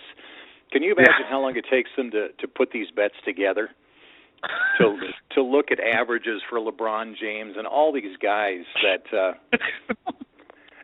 and decide what's going to be the best number, because let's face it, their bottom line is dependent on making those good lines in games like that. So, they've got to put a line out there, a number out there where they think, the same amount of people will bet for it and against it. Have a lot of respect for those guys. Okay. The other one I really like is total points for Steven Hauschka. Under 7.5 is minus 125, or over 7.5 is plus 105. I'm going to say he scores 7. I think he's just going to kick 2 field goals and an extra point, or maybe 2 extra points. So that's too much. Anyway, that one's too hard to think about. But I feel like 7.5 is right on. I guess that's what I'm saying. So I would go over that. But I hate being that close, just that half point that close. I'm glad there's the hook on there, though.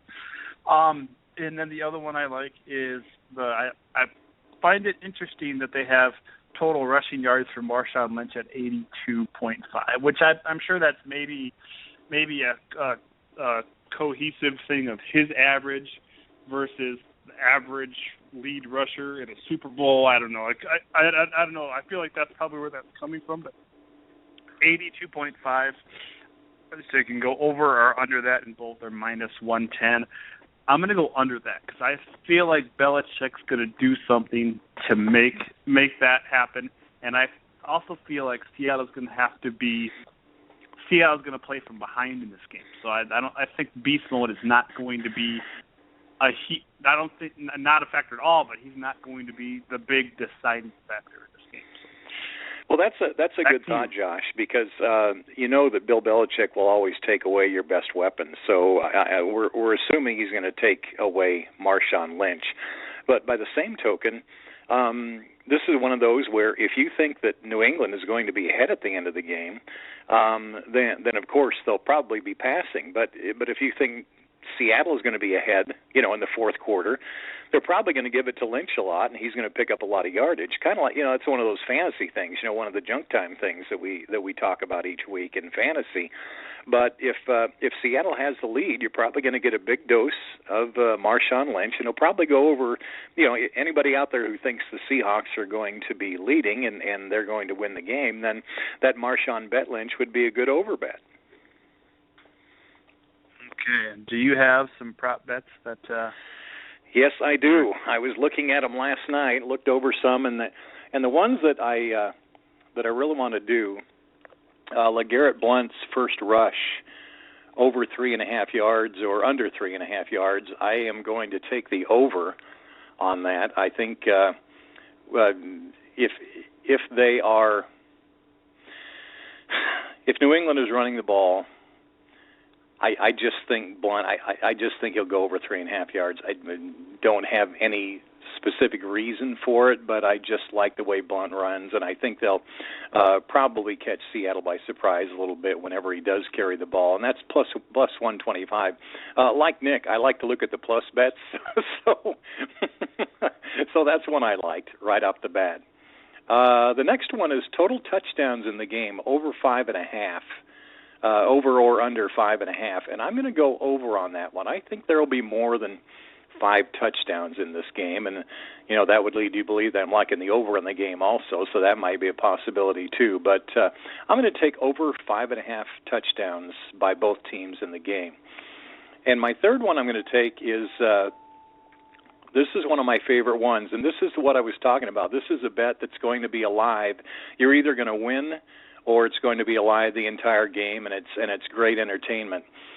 Total number of players with a pass attempt in the game, over or under 2.5. So I always like to bet the overs on this one, hoping at some point in the game maybe one of the quarterbacks gets dinged up and has to go out for a few plays, and another guy gets a pass attempt, or they fake a field goal, or they fake a punt, or like New England did, they run a halfback pass. I'm gonna do that one, just a little bit of money on that one, but that one keeps you interested throughout the entire game. And there was another one I kind of liked, first quarter points for the Patriots over 3.5. And that one's minus. Oh, by the way, the total number of players with a pass attempt is plus 280. So it's a great bet on the plus side on that one. First quarter points, I'm liking New England over 3.5 points. If it's going to be like the Packers game was last week, New England will have a little surge at the first before Seattle gets interested in the game. So I'm going to look for New England. They just have to score a touchdown in the first quarter, and I think that's a real possibility. So I'm going to take that over 3.5 points for New England in the first quarter. Okay. Are we still looking at this line being even? Do you think there's going to be some changes in that before Sunday? Well, New England is now up to -1, which really doesn't mean anything because it's not going to be a tie. So they're going to win by 1 or lose the game. So, in essence, it's an even game. A lot of people are thinking that I read a column this week where a guy thought that they probably get a lot of New England betting up to maybe, if it happens, the New England betting would get up to 2.5, and then the Seattle players would hit it back down to -1. Who knows what's going to happen, but I don't think it'll get over a field goal either way. So it's basically pick the winner in this game, Josh. Okay, and what are we looking at for an over-under rate? 48. Oh, I hate those over-unders when they're 42 to 48. That's just, Yeah, and that's high for a Seattle game. Mm-hmm. They've put up some points the last few weeks though. So, Nick, any thoughts there on that over/under? Yeah, I know it's high, but this Patriots offense has been pretty high flying too. So, personally, I went with 27-24 New England for my final, so that's 51. So I'd be going over if it's 48. Okay, I went 21-20, so that's New England. So that's a push, and I guess under. At this point, I still think it's going to be under though. Points are going to be at a premium. It's hard with that number being there and my prediction being 41 points though. I feel like there could be a late pick six or a late weird gas kind of touchdown in this game. So, what are your thoughts there, Chuck? Well, I don't know if we've ever discussed this, but what was I going to say? I hate. There's a couple ways to look at betting the under on football games. I mean, my way of looking at it is I hate betting the under because I'm sitting there watching a game and hoping nothing happens, and that to me kind of ruins the game. But I had another friend of mine come up with an entirely different view of it. He says if you bet the under, then you're winning the bet right when the game starts. So, however you want to look at it, I am going to. First of all, we talked about the betting the props with an idea of how you think the game's going to go, and I think the game's going to go toward New England. And the logical thing is, well, if New England wins, they're going to score a lot of points, and of course it's going to go over. But that may not be the case. New England, I mean, like you said, Josh, 21-20. If New England scores 3 touchdowns, will the Seahawks have enough firepower to score along with them up to 21 points? Bill Belichick has a way of I just really, and as much as I don't like New England that much, I still have to respect the genius of Belichick and his game plan. I don't know how much Deflategate will keep them off of their preparations for this week, but I'm going to take the Patriots -1, even up to 2.5. I think the Patriots will win it by a field goal and maybe 24-21, maybe 25-22, and I can bet that one of these teams ends on that 22 mark again this year, and see how that goes. Or 25 actually is pretty good odds too, although I didn't see them on the prop bets. My neighborhood casino is a station casino, so I'll be heading down sometime in the next few days to get their prop bets, and they always have the exact score wagers. Nonetheless, I'm going to take New England. And I'm not going to touch the over-unders, but I would lean toward the under in this game. Traditionally, Super Bowls probably go over? Because since there's always a lot of points in the Super Bowl. I mean, maybe I'm wrong there. I don't know. I looked back at a few. I don't think in either of those, either the overs or unders dominates on that one. I would have to bring it up on my computer. But you remember the Giants and Patriots. I think that was the last time that the game was in Arizona. Was 21-17, I believe, was the final in that one. So, and with a defense like Seattle, I just, I hate myself, but I hate to say this, but I don't see a lot of scoring to take place. I had one more prop bet. After we're done talking about the game, remind me to tell you about an interesting one and ask you guys what you think. But anyway, I'm going to... Cool with that. What's that? As long as it doesn't have to do with an NBA player, I'm cool with that. No, this is an interesting one my brother brought to my attention. He called it... he said it was a Rob Reiner. We always, whenever it's a no-brainer, we call it a Rob Reiner. He brought up the bet, will Tim Wright catch a pass? Oh. And it was like, hang on, I got to check on what the odds are on this. This was he found it at the station casinos. It was the odds are, will Tim Wright catch a pass? And it is plus $1.70. Okay. That's a very interesting one too, because if you look at, we talked extensively about Gronk versus Cam Chancellor. If New England gets that two tight end set going, Wright's gonna be like, in Seattle also is going to know that he's going to be the third or fourth option. So he's maybe getting an outside linebacker. He's got the ups to go up and snatch one. So I like that one. I'm going to see if that's on my guys. Actually, the yes is, I think, minus is a minus. So it's weighted toward the yes. But my brother really liked that bet. He thought Tim Wright would catch at least one pass. But he hasn't. I mean, I didn't go back and look, but how many? I haven't seen him catch a whole lot of passes in the last 3 weeks of the season. Have you, or the last in the playoffs?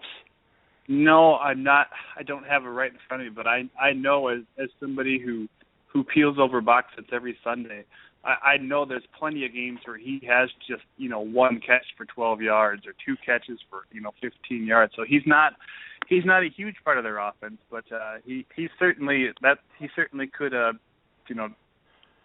I wouldn't be surprised if he caught one or none. To tell you the right. truth, Well, and we can put the Bill Belichick factor in here also. That just when you start ignoring a guy, then that's when the guy jumps up and catches 3 or 4 passes, and this may be Tim Wright's game. Mm. Oh, Tim Wright's game! I love it. So yeah, he's got 26 receptions on the season. The last month he had 2. Didn't have any against San Diego. Didn't have any against Miami. Had 1 for 12 yards versus the Jets and 1 for 15 versus the Bills. So I don't have his playoff stats right here in front of me, but I just brought that up. So yeah, So you're looking at basically a 50-50 chance when he caught 2 passes, a pass in 2 out of 4 games. He has two games this year where he caught 5 passes, 1 game where he caught 7, and then the following month he caught 7. So yeah, not a whole lot of action. He did, of those 26 catches, score 6 touchdowns. So wonder what the prop bet on him scoring touchdown is. Well, maybe I had to use him as my tight end on my fantasy team one week, and he actually scored a touchdown, and it paid there you off. Go. You can't ask for much more than that. Then I kind of got rid of him because he didn't do anything after that. But that's how fantasy goes, isn't it? Okay. Well, we've already fielded a bunch of Super Bowl questions, but what do you? And let's throw the quarterbacks out of the equation. Do you have a prediction, Chuck, for MVP? I know that's a prop bet we've talked about, but we won't hold you to it or make you bet at anything. But do you have just an MVP prediction? MVP. Well, I'm assuming this is going to be pretty boring. I'm assuming first of all that the Patriots are going to win the game. My first impression after the playoff games got over was New England easily. And now as I've had 2 weeks, a little time is a terrible thing to have when you're a handicapper. You have your first impression and then you have 2 weeks to question yourself. So, but anyway, I'm going to stick with the Patriots and maybe a bet on an alternative point spread at Patriots minus 7.5 might be the way I'm going here. So I'm looking for a fairly big win by the Patriots. And so you mean besides the quarterback, who would be MVP? Yes. Okay, so that leaves Brady out. MVP. Holy cow! The obvious one would be Gronk. But I think that's too obvious, and I think Belichick goes away from the obvious. So let's say MVP. Boy, no running backs stand out. Let's say Edelman. He may get a punt return for a touchdown also. He does return punts, doesn't he? He returns, one of the two, yeah. He or Amendola, one of the two, but he's got a chance. And if he throws a touchdown pass, holy cow, we could be in for quite an MVP. So I'm going to say Edelman. Coincidentally, Gronk did call him the worst dancer on the team, so we'll see. We'll have to see if he does score a touchdown when he pulls out of the hat. But if you really look if you really look at him in these guys right now, I think he might have the best playoff beard left. So Edelman's got the good beard going on. I like that.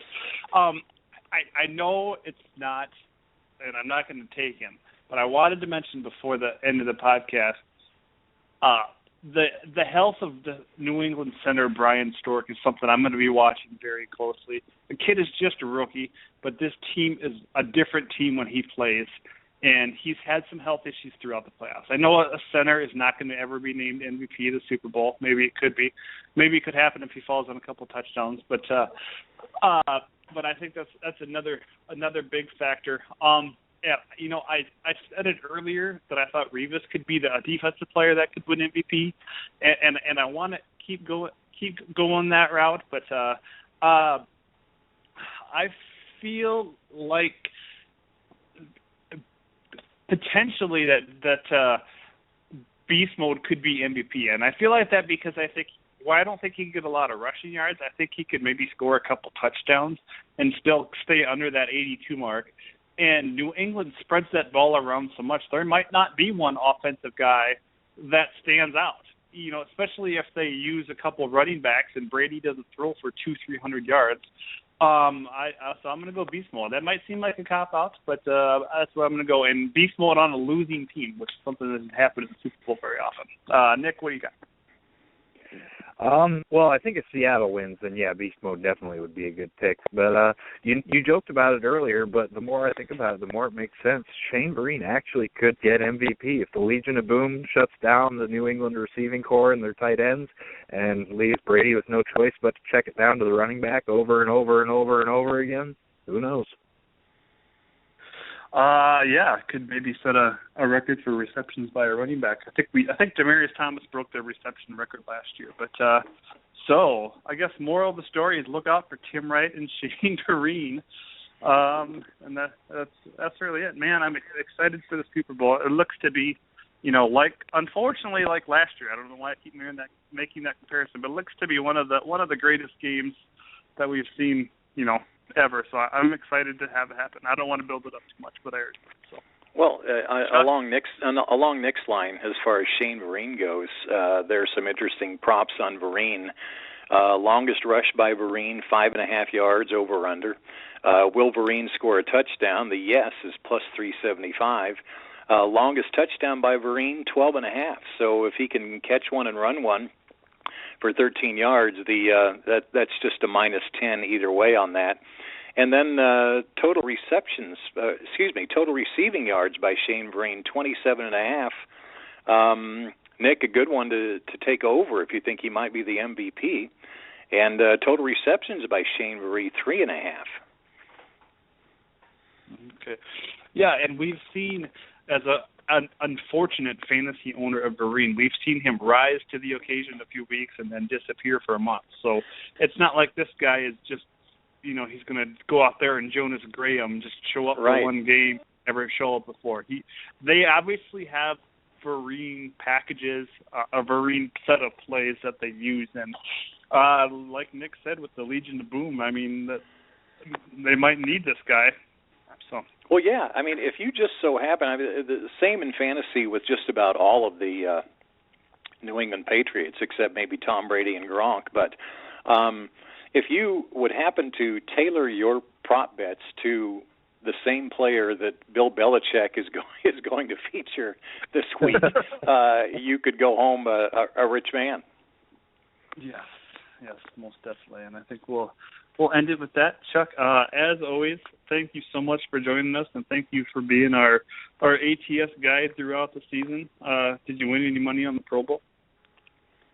I did not go with the Pro Bowl, but it was interesting that the over-under was 67, and they did not get, or 65, 67, something like that, but they did not get over, and that's, the Pro Bowl is always a really, really high-scoring game, and the unders were good in that game. I thought that was interesting. Yeah, I think my guy had it at 68, so yeah. Oh, excuse me. I think they're trying to make it a more competitive game, and with Chris Carter and Michael Irvin being the guiding forces and exhorting their team on, Maybe it made the defenses play a little harder, and maybe in the future we can look more toward the unders, or maybe the over-unders will be lower than they have been. Well, I think Nick can echo this statement. I think they're going to have to keep trying to make that game more interesting because it's pretty laughable how terrible that is. But anyway. Yeah, I didn't watch very much of it. I tuned in. Well, as a matter of fact, I forgot it was on, and I tuned in like the last quarter, and it was interesting to me because I knew what the over-unders were, so I was looking to see if they got over that number, and I think they had a goal, kind of a semi-goal line stand at the end there. To stop the final score and stop it from going over. So there's something interesting. Fun and madness at the Pro Bowl. Sure is. Hey, I've really enjoyed doing this with you guys, and I hope we can do it again next year. Absolutely. Well, I'm sure we'll bring you back from time to time too, because we do this most of the year round. So we'll bring you back and just get your thoughts on some things.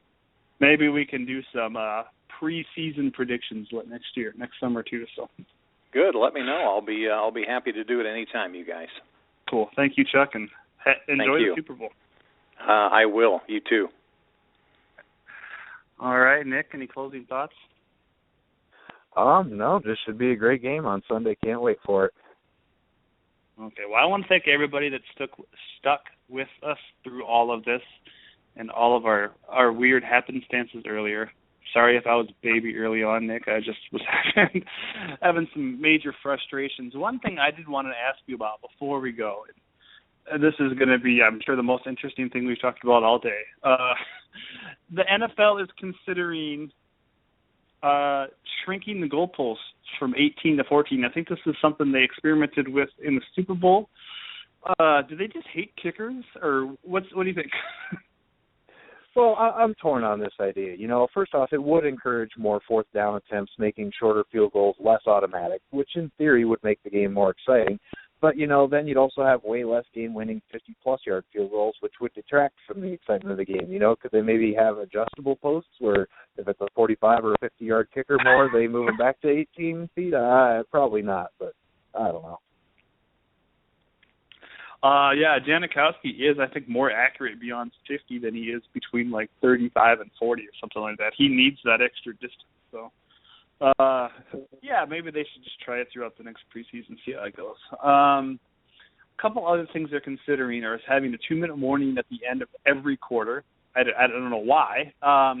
Seems like more things to slow the game down. I don't think they want to do that. And they've also considered stopping the clock after every quarterback sack unless outside of 2 minutes left in the half. What do you think about those? Well, yeah, I know a few years back there was attempts to speed the game up, at least at the college level especially, and this would be going in the opposite direction of that. I'm assuming, at least with the 2 extra 2-minute warnings, they're just hoping for more commercial breaks. I don't know. If they wanted an idea for me to extend the game, I would say make halftime longer, closer to the college level, so you actually have time to run down to the corner store or something. 12 minutes isn't enough time to do anything. Well, I'm sure the Super Bowl halftime will be plenty long. I'm sure people will be complaining about that. But anyway, this has been the RotoRob Fantasy Football Weekly podcast, kind of the end of another regular season for us, and we're very happy that you all joined us, and hope you enjoyed the show. I want to thank Jake Tabor, eDuck.com, Luis Tirado, Rand Sports, Brian Gennard and Scott Delafay from EndZoneScore.com, and Mike Krafik of TrueLoveSports.com, and, of course, Chuck Podesky, our ATS man from TellUsNewsDigest.com. Big show. So happy everything actually happened, and I hope you have a great, great weekend and enjoy that Super Bowl. Nick, I need a breakdown. Maybe you could send me some pictures of all the food at this Super Bowl party. I'm excited. I'm excited for you. So this has been the RotoRob Fantasy Football Weekly podcast. I'm Joshua Johnson. He's Nick Wagner. And we will talk to you next week where we have Giovanni Williams, who is a potential NFL draftee. So looking forward, Williams, looking forward to that. And we also have Jack Fulman from PacificTakes.com. So we'll be talking about more Pac-12 prospects next week, and I also got to give him a little bit of guff about something that he wrote. So we'll talk about that next. Thank you, and have a great day. Thanks for listening to the RotoRob Fantasy Football Weekly Podcast with Nick. Hail to the Redskins, Wagner, and my dad, Joshua Johnson. This is so much more than a fantasy show.